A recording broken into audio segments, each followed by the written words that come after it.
ठीक है, चलो gate selection and the calculation समझते हैं। देखना जरा गेट कितने टाइप्स के होते हैं, वो चीज हम लोग इसके अंदर समझने वाले हैं। सबसे पहले तो गेट की अगर मैं बात करूं तो gate selection is depending upon the 3 factor, ठीक है, appearance of the component, application of the component and the fitment of the component with its assembly, कि भाई अगर कोई असेंबली का पार्ट है तो उसका फिटमेंट उसके साथ कैसे हो रहा है ना, वो चीज हम लोग देखेंगे। क्लियर है, ठीक है। तो देखो अब जैसे अपीयरेंस ऑफ द कंपोनेंट, मतलब जैसे एग्जांपल के लिए दिखने में कितना सुंदर दिख रहा है भाई ये कंपोनेंट, मतलब किसी बॉटल का पार्ट है, मतलब आप बोल सकते हो जैसे बॉटल के ऊपर का पार्ट है या फिर किसी मसाले की डब्बी का पार्ट है ना, कि भाई मसाला वगैरह निकल रहा है उसमें से, राइट। तो किचन वेयर प्रोडक्ट है, हाउस होल्ड प्रोडक्ट है, मतलब दिखने में ऊपर से अच्छा दिखना चाहिए, ठीक है। तो इसमें कहीं गेट मार्क नजर आ रहा है क्या आपको? आएगा भी तो बहुत छोटा सा कहीं ऊपर नजर आएगा सेंटर में, और इस तरह से नजर आएगा कि भाई ऐसा लगेगा कि भाई ये तो इसका पार्ट है, डिजाइन का ही पार्ट है, राइट। ठीक है, तो ऐसा क्यों बनाते हैं? क्योंकि लेडी से खरीदती हैं, सिंपल सी बात है। कोई भी अगर इस तरह का किचन वेयर का प्रोडक्ट रहेगा तो लेडी से खरीदेंगी तो उनको अच्छा लगना चाहिए, दैट्स व्हाई, ठीक है। तो this is for the household product और the kitchenware product, right. Application of the, मैं बताऊं नहीं, इसका जो गेट है ना, इसका या तो सबमरीन गेट हो सकता है या तो बेसिकली कंपोनेंट जो है वो ओवर मॉडलिंग का कंपोनेंट, तो पहले ऊपर वाला पार्ट बनाए फिर बाद में ये वाला पार्ट बनाए, राइट। चलो बताता हूँ एप्लीकेशन ऑफ द कंपोनेंट, ठीक है। अब एप्लीकेशन मतलब कहाँ पर एप्लीकेशन हो रहा है उसका, जैसे कि अगर बॉटल का कोई पार्ट है, ढक्कन है, या फिर किस तरह से फिटमेंट हो रहा है, या फिर उसका यूज कहाँ पर हो रहा है, तो डिपेंडिंग अपॉन दैट। जैसे कि अभी मान के चलो, अभी ये तो किचन, ये तो हाउस होल्ड के आपको चीजें दिख रही है, तो डिपेंडिंग अपॉन द यूज, जो भी उसका यूज रहेगा, जैसे मैंने आपको हैंडल का बताया था, just like that, right. Fitment of the component मतलब उसकी असेंबली। अब जैसे एग्जांपल के लिए कि भाई मेरे पास ये रेड कंपोनेंट है और ये मेरे पास एक स्काई ब्लू का कंपोनेंट, तो ये दोनों आपस में क्या हो रहे हैं, फिट हो रहे हैं, ठीक है। अभी कोई बड़ा पार्ट भी हो सकता है तो फिट हो रहे हैं, तो फिटिंग में प्रॉब्लम नहीं आना चाहिए, ठीक है। तो मेल और फीमेल पार्ट का अगर फिटिंग हो रहा है आपस में तो भाई वहां पर गेट का पॉइंट हम लोग नहीं दे सकते, राइट। फिटमेंट में प्रॉब्लम नहीं आना चाहिए विद इट्स असेंबली। तो बेसिकली अगर मैं बोलूँ तो किसके साथ डील करता है generally, it deal with the dimension accuracy for the plastic part in tolerance, ठीक है। मतलब एक चीज इसके बारे में अगर मैं आपको बताऊं तो कोई भी कंपोनेंट का अगर आप पार्ट क्रिएट कर रहे हो ना, if you are creating part of any component like sheet metal, plastic, aluminium और एनीथिंग, ठीक है, हर चीज के लिए जो टॉलरेंस होते हैं ना वो सबके लिए अलग होते हैं, हर मटेरियल के लिए टॉलरेंस अलग होते हैं। आया समझ में? जैसे एग्जांपल के लिए बोलूं, प्लास्टिक का टॉलरेंस अलग होगा, शीट मेटल का टॉलरेंस अलग रहेगा, राइट। एल्यूमिनियम का टॉलरेंस अलग रहेगा। क्यों, ऐसा क्यों? क्योंकि जो भी अलग अलग प्लास्टिक के जैसे अलग अलग मटेरियल के कंपोनेंट अलग अलग प्रोसेस से बनाए जाते हैं, राइट, ठीक है। मेटल के जो टॉलरेंस होते हैं, मेटल कटिंग के जो टॉलरेंस होते हैं वो अलग होते हैं, क्योंकि उसको मशीनिंग से बनाया जाता है। और इसको हम लोग प्लास्टिक के कंपोनेंट को किससे बनाते हैं? मोल्डिंग से। तो मतलब वहां पर एक श्रिंकेज फैक्टर हुआ उसके डायमेंशन को कंट्रोल करने के लिए, है ना, वहां पर मशीनिंग फैक्टर हुआ, राइट। थोड़ा समझ में आया। बात करें तो कुछ पॉइंट्स हैं जो कि आपको जब भी आप गेट को डिजाइन कर रहे हो ना तो उसको आपको समझना चाहिए कि देखो जब भी गेट हम लोग डिजाइन कर रहे हैं तो पहली बात तो वो इजी रिमूव होना चाहिए। If we are dealing with the multi cavity तो मोल्ड जो होना चाहिए वो बैलेंस होना चाहिए, मतलब multi cavity should be fill in same time, एक साथ फील होना चाहिए उसमें मटेरियल, ठीक है। इजीली रिमूव मतलब जैसे एग्जांपल के लिए ये गेट है, देखो जब ये मोल्ड ओपन हो रहा है ना, तो मोल्ड जब ओपन हो रहा है तो मोल्ड की ओपनिंग के साथ ही क्या हो रहा है, ये डिगेट हो रहा है, मतलब गेट के साथ कंपोनेंट डिगेट हो रहा है, निकल रहा है, राइट। सेकेंड चीज देखो, ठीक है, समझ में आया? तो depending upon the type of gate use, किस तरह का गेट हम लोग यूज कर रहे हैं उसके ऊपर।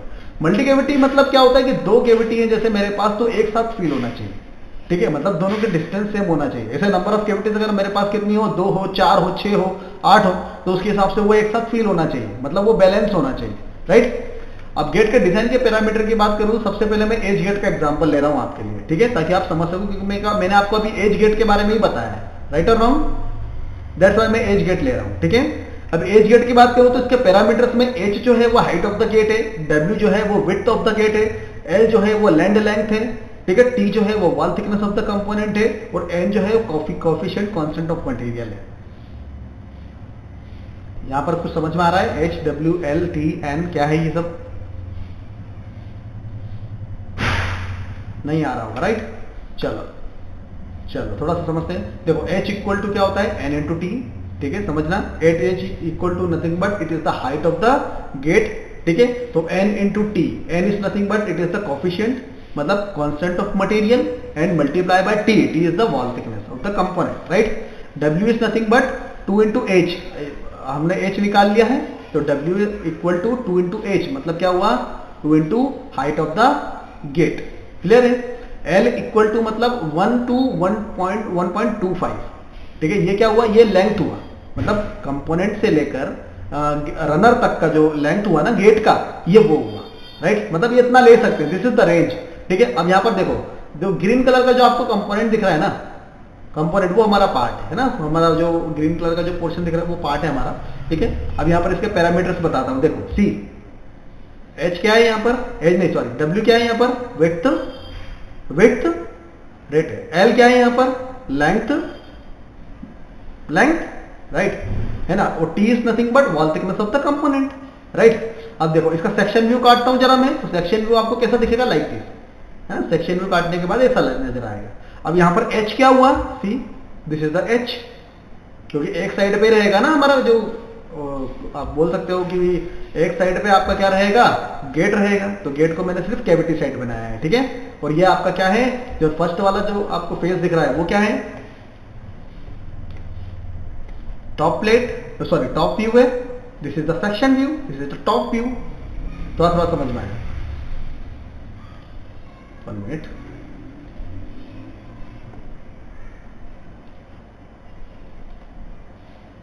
ठीक है, क्लियर हुआ।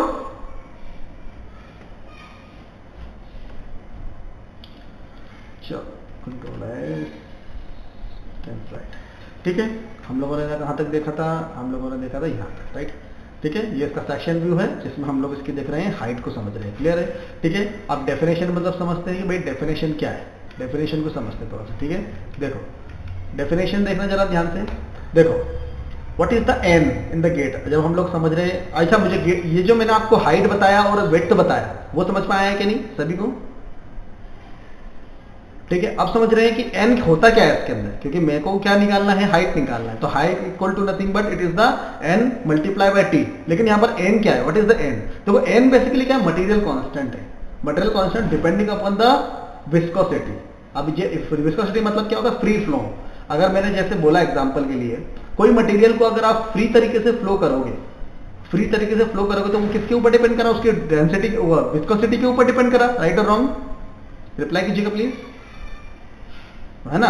तो किसके ऊपर डिपेंड करा, वो उसकी विस्कोसिटी। मैं अगर फ्री फ्लो कर रहा हूं, जैसे मेरे पास ऑयल है, वाटर है, या प्लास्टिक मटेरियल है मेल्टेड कंडीशन में, तो अगर मैं उसको फ्लो कर रहा हूं, तो फ्री तरीके से कितना फ्लो कर पा रहा हूं, तो फ्री तरीके से अगर मैं उसको फ्लो करूंगा तो एक डायमीटर बनेगा मेरे पास, ठीक है। अभी जैसे एग्जांपल के लिए 0.6 का डायमीटर बना, इसका मतलब जो 0.6 का डायमीटर बना वो उसका फ्री फ्लो का है डायमीटर, मतलब उसके अंदर से वो मटेरियल आसानी से फ्लो कर सकता है, ठीक है। तो this is the value of n, this is the constant value depending upon the material. लेकिन अगर मान के चलो कोई ज्यादा विस्कस मटेरियल है, जैसे कि 0.9 for the viscous for the PVC material, अब पीवीसी मटेरियल की विस्कोसिटी ज्यादा होती है ना भाई, पीवीसी की विस्कोसिटी ज्यादा होती है, विस्कस मटेरियल है, इसका मतलब उसके लिए क्या है 0.9। अब ये किसके ऊपर डिपेंड करा भैया, उसको हम लोगों ने फ्लो करके देखा है उस मटेरियल को, मतलब फॉर द वर्जिन मटेरियल के बारे में बात कर रहा हूं मैं, हम लोगों ने क्या करा है, उसको फ्लो करके देखा है, फ्लो करके देखा तब हमको समझ में आया कि 0.9 जो है, अगर 0.9 का डायमीटर से अगर मैं इसको निकालूंगा तो ये आसानी से फ्लो हो जाएगा, लेकिन 0.9 से अगर मैं इसका डायमीटर कम करता हूं तो it can not be flow करने में प्रॉब्लम आएगी। आया समझ में। तो this is the value of n depending upon the material. तो हर मटेरियल के लिए जो n की वैल्यू रहेगी वो अलग रहेगी। जैसे 0.6 वैल्यू किसके लिए रही, जैसे PE के लिए विच इज द पॉलीइथिलीन, और PS 0.7 किसके लिए रही भाई, सच एज द एसिटेल, और PP मटेरियल के लिए 0.7 की वैल्यू है। 0.8 किसके लिए रही, जैसे हमारा सेल्यूलोस मटेरियल हुआ, राइट, जैसे फॉर्म मटेरियल हुआ। 0.9 किसके लिए हुई, like PVC material which is the more viscous material, highly viscous material. थोड़ा समझ में आया कि नहीं, ठीक है। तो this is nothing but this is the free flowing, ठीक है। तो n की वैल्यू हर मटेरियल के अलग अलग होती है, PE और PS के लिए 0.6, PP के लिए 0.7, PVC के लिए 0.9, as I told you. Clear हुआ कि नहीं, ठीक है। ठीक है। अब जैसे मैंने आपको एज गेट का एग्जांपल दिया था ना, तो अब एज गेट हम लोग डिजाइन करते हैं फॉर 2 कैविटी मोड, ठीक है, 2 कैविटी के लिए डिजाइन करते हैं। देखो जरा ध्यान से, यहाँ पर मेरे पास 2 पार्ट है, 2 कंपोनेंट है, पार्ट 1 और पार्ट 2, ठीक है। उसके बीच में मैंने रनर को डिजाइन किया। रनर को डिजाइन के लिए जल्दी से मुझे एक बार फॉर्मूला बताइए कि what is the formula for the runner design.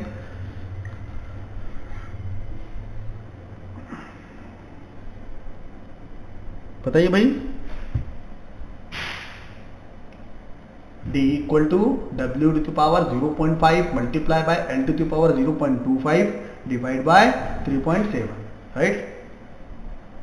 तो जिससे हम लोग क्या निकालेंगे, रनर निकालेंगे। We have to calculate the runner first of all. Runner निकाला हम लोगों ने, then we have to design a gate. हम लोगों ने गेट को डिजाइन करा। अब मैं क्या करूंगा, this is nothing but this is the runner, और इसका हम लोग क्या करेंगे, ये जो रेड एरिया है ये क्या है, हमारा गेट वाला पॉइंट है, राइट, ठीक है। मोस्टली जो गेट होता है, ये समझ में आया कि नहीं, मोस्टली एज गेट का इस्तेमाल करते हैं हम लोग, ठीक है। जनरली हम लोग जब हमारे पास इस तरह का मटेरियल होता है और एज की तरफ अगर हम लोग अगर कंपोनेंट को बना रहे हैं तो एज गेट का इस्तेमाल करते हैं, जब उसका एज अगर ज्यादा इंपॉर्टेंस नहीं रखता है, दैट्स व्हाई, ठीक है। अब एज गेट को हम लोग डिजाइन कर रहे हैं फॉर 2 कैविटी, ठीक है। देखना जरा, this is nothing but this is the edge gate, ठीक है। अब मैं इसका सेक्शन व्यू काट के दिखाता हूं आपको, पीपी मटेरियल है उसका, right. C this is the section view, ठीक है, जहां पर क्या निकलेगी, उसकी हाइट निकलेगी, ठीक है। अब यहाँ पर देखना जरा, मैं कुछ डाटा दूंगा आपको। यहाँ पर विड्थ शो कर रहा है, यहाँ पर हाइट शो कर रहा है। देखो wall thickness of the component जो है वो 2 mm है, मतलब कंपोनेंट का जो वॉल थिकनेस है वो 2 mm है। तो उसके हिसाब से मैंने क्या लिया, मटेरियल कांस्टेंट जो लिया पीपी है ना। तो मटेरियल कांस्टेंट क्या लिया मैंने, 0.7, मतलब m की वैल्यू क्या हुई, 0.7 हुई, राइट। थोड़ा सा और आगे बढ़ता हूं मैं, इसका मतलब h का जो फॉर्मूला है वो n इंटू टी होता है, राइट और रॉन्ग। तो हाइट निकल गया हमारा 0.7 मल्टीप्लाई बाय 2, तो यू विल गेट 1.4 mm, और you can take 1.5 mm height of the gate, right, ठीक है। विड्थ निकालना है मुझे 2 इंटू एच, ठीक है। तो h मिल गया हमको 1.5, तो width will be 2 multiply by 1.5, you can say that w equal to 3 mm, 3 mm आया समझ में। L जो है एज गेट के लिए, ओवरलैप गेट के लिए जो L होता है ना, वो 1 से लेकर 1.25 तक मैक्सिमम हम लोग ले सकते हैं। 1 से लेकर 1.25 मैक्सिमम हम लोग ले सकते हैं, ठीक है। थोड़ा थोड़ा समझ में आया कि नहीं है?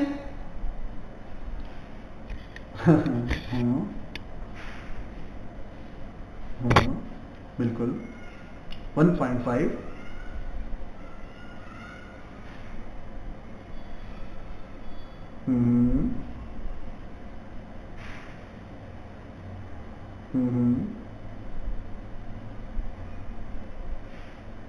चलो ये जैसे एग्जांपल के लिए मैंने बोला, क्या देखो कंपोनेंट क्या है मेरे पास, पीपी है, ठीक है, पीपी है, राइट। वॉल थिकनेस कंपोनेंट की 2 mm है मैंने बोला, ठीक है।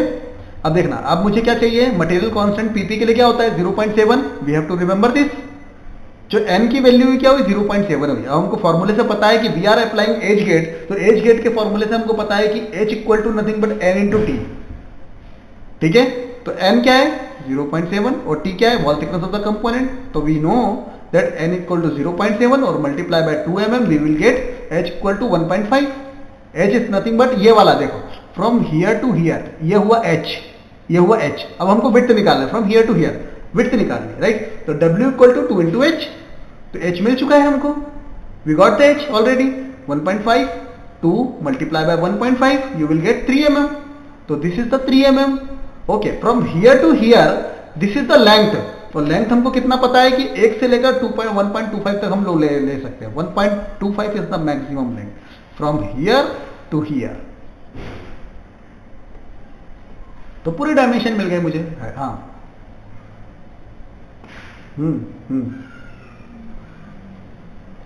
थंब रूल है, बिल्कुल थंब रूल 1 to 1.5 1.25, क्योंकि हम लोगों ने डिस्टेंस कितना लिया था फ्रॉम द सेंटर, 1 से लेकर 20 mm तक का।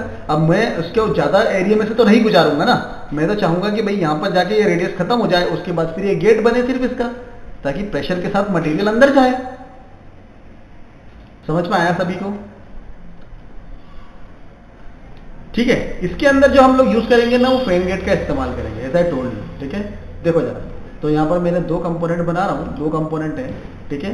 और यहाँ पर मैं इसको ऑफसेट कर देता हूँ, सी मैंने इसको यहाँ पर ऑफसेट कर दिया, 2 mm ऑफसेट कर दिया, राइट, ठीक है, 2 mm ऑफसेट कर दिया।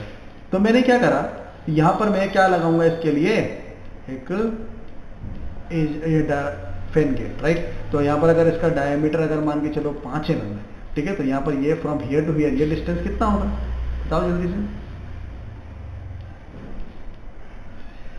बताओ भाई, विड्थ कितना होगा इसका,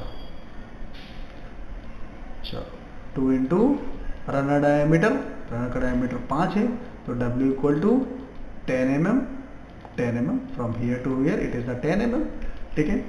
तो और इसका जो अगर मैंने बोला भाई वॉल थिकनेस फॉर एग्जांपल कितना है, 1.5 है, ठीक है, मल्टीप्लाई वॉल थिकनेस 1.5 है, 0. इसका मटेरियल क्या है, PP material 0.7, it means this is the H, कितना हुआ 1.5 मल्टीप्लाई बाय 0.7, तो कितना मिलेगा 1 mm, है ना, 1 mm मिलेगा ना भाई, मिलेगा कि नहीं, पढ़ाई नहीं करते हो, चलो 1 mm, राइट, ठीक है।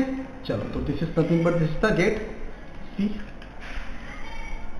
ठीक है। इसको मैं पूरी तरह से रिप्लेस कर देता हूँ और इसके साथ में लाइक दिस, और यहाँ पर मैं एज गेट, यहाँ पर मैं एज दे देता हूँ, see this is the fan gate, ठीक है। कंट्रोल एच करके देखो जरा, see this is nothing but this is the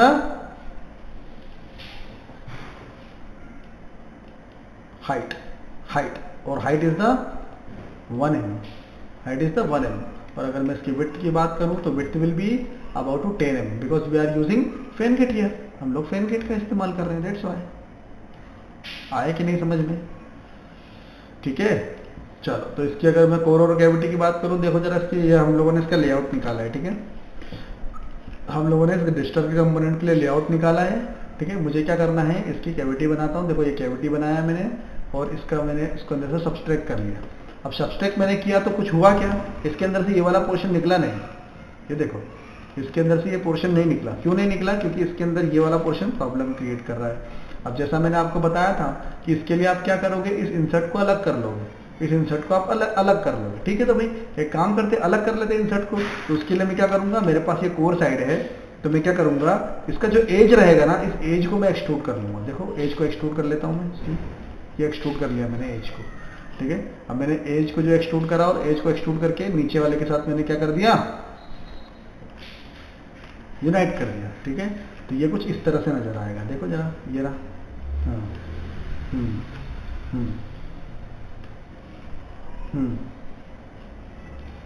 extrude कैसे किया,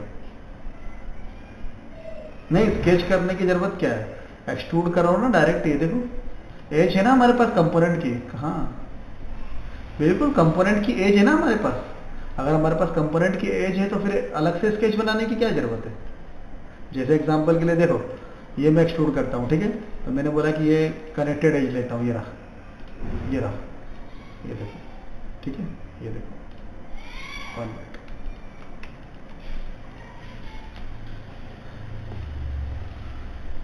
हाँ देखो,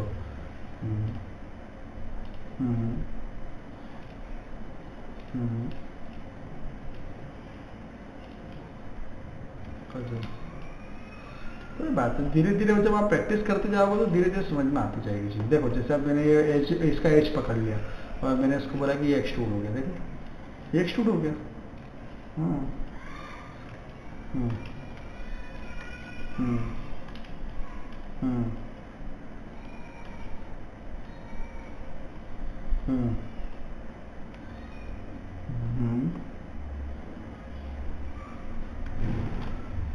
ट्राई करके देखना। मैंने क्या करा, अभी ये वाले पोर्शन को मैंने एक्सट्रूड करा, इसको एक्सट्रूड करके मैंने क्या करा, इसके साथ ये नीचे वाले पोर्शन के साथ ऐड कर लिया, क्लियर है। अब नीचे वाले पोर्शन के साथ मैंने ऐड कर लिया, तो क्या करेंगे हम लोग, ये ऐड करने के बाद मैं अभी पूरे पूरे पोर्शन को कैविटी में से सब्सट्रैक्ट कर दूंगा। ये देखो अब ये जो नीचे वाला कैविटी, इसको सब्सट्रैक्ट कर दिया मैंने इसके अंदर से। जब मैंने इसको सब्सट्रैक्ट किया तो देखो ये क्या होगा, ये कुछ ऐसा मिलेगा मुझे, देखो ये रहा, और ये उधर चला जाएगा, सी उधर चला गया, ये रहा, see this is the core, इसको यूनाइट कर दो, see this is the complete core, right, और this is the complete cavity with the runner, right.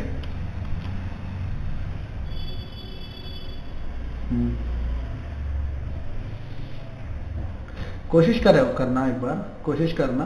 तो क्या करना, आपको पहले कैविटी काट देना, फिर उसके बाद ये वाला जो ब्लॉक है इसको बना के यहाँ तक लेके आना और इसको इसके साथ यूनाइट कर देना। क्लियर?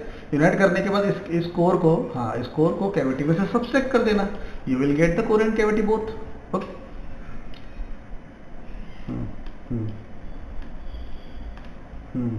अच्छा, बिल्कुल। चलिए, तो मेरा कोई बात नहीं, करके देखना एक बार। मैं ये काम करता हूँ, इसकी जो पार्ट फाइल रहेगी ना वो मैं आपको शेयर कर दूंगा। क्लियर है ना? तो वो उससे आप हिस्ट्री को देखोगे ना तो समझ में आ जाएगा। क्लियर? चलो, इसकी पार्ट फाइल मैं आपको शेयर कर दूंगा। इतना समझ में आया? ठीक है। चलो, अब मैं क्या करता हूँ, मेरे पास एक कंपोनेंट है, जरा समझना। ठीक है, अब देखो ये मेरे पास कंपोनेंट है। कभी आपने, ये किसके लिए कंपोनेंट है? Tell me. मांगे, वेरी गुड। तो हाउस होल्ड का प्रोडक्ट है, राइट। कस्टमर ने मेरे को बोला है भाई इसका मेरे को 2 कैविटी मोल्ड बनाना है। कितना कैविटी बनाना है? 2 कैविटी बनाना है। ठीक है, अब 2 कैविटी बनाना है और कस्टमर बोलता है, बोले सर ये जो कंपोनेंट होना चाहिए ना, ऑटो डीगेट होना चाहिए। ऑटो डीगेट मतलब ये कंपोनेंट और रनर अलग निकलना चाहिए दोनों। ठीक है, फिर हम लोग इसको किस में बनाएंगे? We have to use 3 plate mould. 3 plate mould मतलब, ये 3 प्लेट मॉडल मतलब ये हुआ कि पहले तो 2 कैविटी कर लेते हैं। चलो, this is the 2 cavity we have.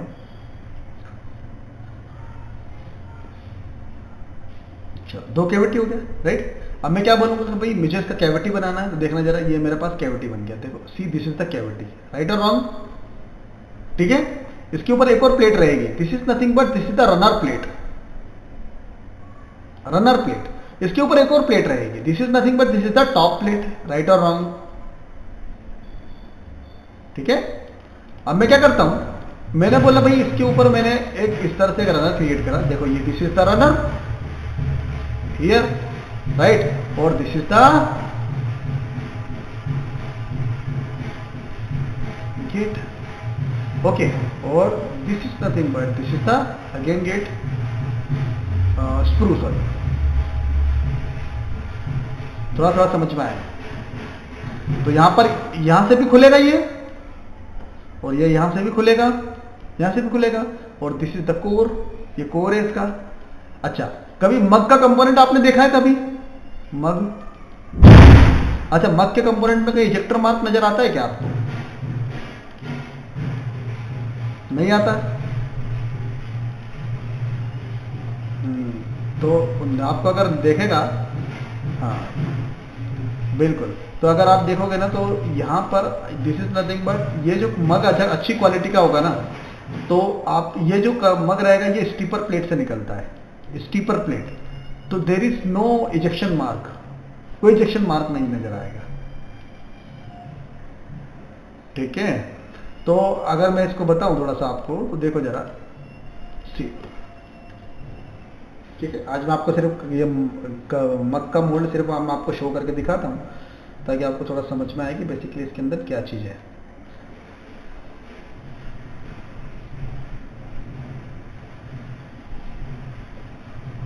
ठीक है, देखो जरा, इसको जरा मैं आपसे हटा देता हूँ।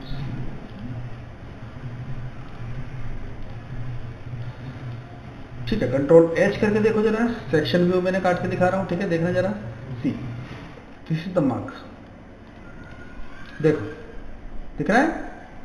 ठीक है, ये क्या है हमारा, ये वाला portion, this is the nozzle वाला पोर्शन, ये हमारा नोजल आएगा यहाँ पर, है ना, मशीन नोजल आएगा, मटेरियल यहाँ से फीड करेगा, मटेरियल यहाँ से फीड करेगा, उसके बाद क्या होगा, मटेरियल यहाँ से एंटर करेगा लाइक दिस, यहाँ से मटेरियल जाने के बाद यहाँ से एंटर करेगा, और this is the first opening, this is the second opening, C.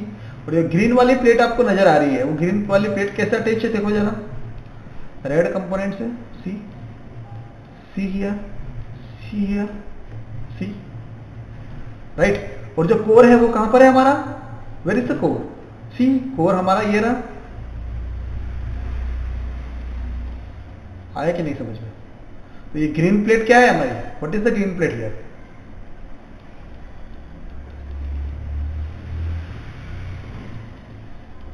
Steeper plate, और this is nothing but this is the core insert, this is the cavity core plate, this is the core back plate, again this is the runner plate, this is the top plate, this is the cavity plate. ठीक है, चलो अब hide करके बताता हूं एक एक, देखना जरा सीधे। हाँ जी बिल्कुल।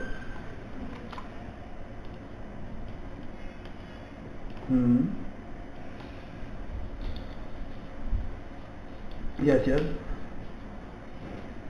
We will cover complete that. हम लोग स्पाइरल कूलिंग को भी कवर करेंगे, डोंट वरी, और कूलिंग का हमारा पूरा एक कंप्लीट लेक्चर है। We will cover complete cooling, don't worry, okay. हम लोग कूलिंग के ऊपर एक पूरा एक लेक्चर लेंगे और स्पाइरल कूलिंग के बारे में भी उसको हम लोग बताएंगे कि कैसे स्पाइरल कूलिंग का इस्तेमाल करते हैं with the help of O-ring, हम लोग कैसे उसको फ्लो करवाएंगे, कहाँ पर देखेंगे उसको, है ना, कैसे सिलेक्शन करेंगे depending upon the component geometry. चलो, तो this is the runner plate, ये देखो ये रनर प्लेट है, ठीक है। अब ये स्क्रू है, इसको हटा देता हूं मैं, सी क्लियर है। और ये कैविटी प्लेट हो गया, ये कैविटी प्लेट, राइट। अब अगर मैं इधर लेके जाऊं उसको, देखो ये रहा cavity, C this is the cavity, right. अब इधर देखो जरा, सी ये रनर, ये क्या होगा, ऑटो डिगेट होगा, इसको हटाऊं मैं जरा, दिस इज द कंपोनेंट। चलो अभी मैं कंपोनेंट को यहाँ पर रख देता हूँ, ठीक है। अब ये किसके साथ अटैच है, कंट्रोल एच करके देखो, ये जो ग्रीन वाली प्लेट है ना, ये ग्रीन वाली प्लेट किसी के साथ अटैच है। चलो किसके साथ अटैच है, सी, देखो भाई किसके साथ अटैच है ग्रीन वाली प्लेट, ये ग्रीन वाली, हाँ बिल्कुल, ग्रीन वाली प्लेट जो किसके साथ अटैच है, हाँ ग्रीन वाली प्लेट ही स्टीपर प्लेट है, और स्टीपर प्लेट जो है वो किसके साथ अटैच है, विद द रॉड। और ये जो रॉड है वो किसके साथ अटैच है भाई, इजेक्टर ग्रिड के साथ। अब जब इजेक्टर ग्रिड जब मूवमेंट करेगी तो ये स्टीपर प्लेट मूवमेंट करेगी, देखो जरा, इजेक्टर ग्रिड जो मूवमेंट करेगी तो स्टीपर प्लेट भी मूवमेंट करेगी।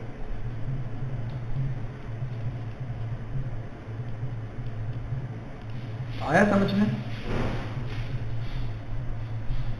नहीं समझ में आया, देखो कंट्रोल टी अगेन, 1 2 3, ठीक है, 1 2 3,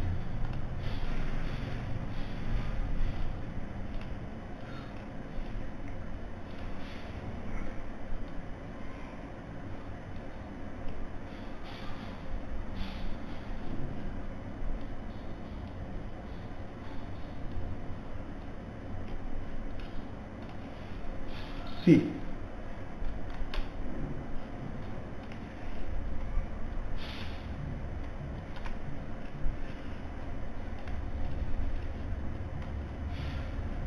सी किया, इजेक्टर ग्रिड मूवमेंट करेगी, देखो कंपोनेंट को इजेक्ट करेगा ये। अच्छा, तो गाइड कौन कर रहा है स्टीपर प्लेट को, गाइड पिलर, आसान है, ठीक है, थोड़ा थोड़ा समझ में आया, ठीक है। अच्छा, मेरा मकसद सिर्फ यहाँ पर ये दिखाना था कि we are using pin point gate here, हम लोग क्या यूज कर रहे हैं यहाँ पर, पिन पॉइंट गेट यूज कर रहे हैं, ठीक है, ठीक है। अच्छा चलिए, अब यहाँ पर एक और हमारे पास